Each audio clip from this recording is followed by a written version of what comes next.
There's always a one of the professors I studied under at Stanford, Rene Girard, was a sort of great philosophical, sociological, anthropological thinker, and he had this observation that he thought communism among Western intellectuals became unfashionable.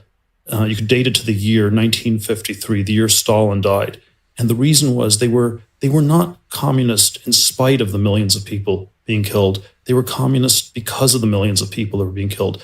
As long as you were willing to kill millions of people, that was a sign that you were building the utopia, you were building a great new society.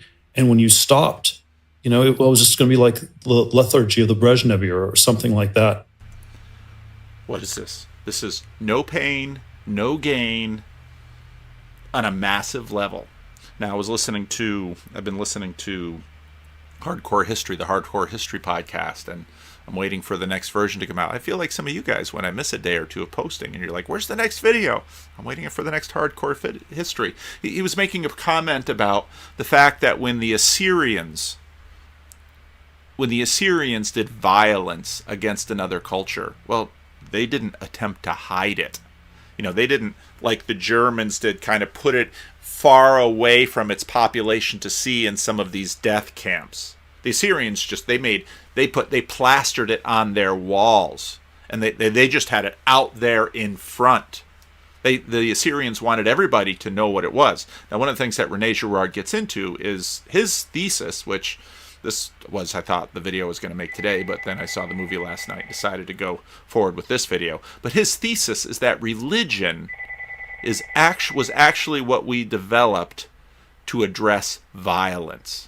Okay, a pervasive violence that was always threatening to destroy society and destroy each other.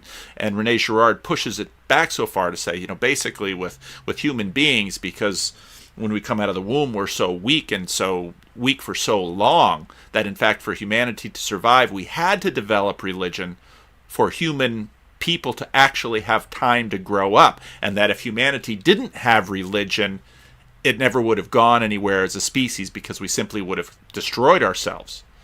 But now, here we are in the 21st century at the brink of destroying ourselves. And we all look around at this time and date and we think, oh, wow, this is a new thing. We're at the threat of destroying ourselves. But actually, if you go back through history, humanity has always felt itself at the brink of destroying itself. And the answer to the question of destroying itself was religion.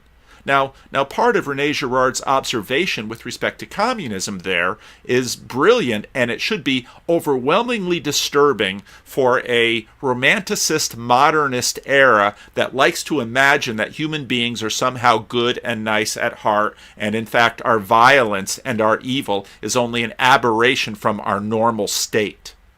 What Rene Girard and what the Joker, and in fact what we are beginning to suspect underneath the surface is that this programming that Eric's brother Brett keeps talking about, that we have to simply transcend, that we might not be able to do it. In fact, even all this talk of transcending it might itself simply be a trick by the wealthy and the powerful to, the hermeneutic of suspicion applied, by the wealthy and the powerful to get what they want at the expense of the masses. That's what's beneath the surface. And that's what Joker, as a revelation, as a disclosure, as an apocalypse, reveals to us that, oh, you're hoping that the victims of our society can rise up and be the new benevolent kings? Hurt people hurt people. That's a truism too. The real mystery may not be, where does the evil come from? The real mystery might be, where does the kindness come from? Where does the self-restraint come from? Where does the order come from?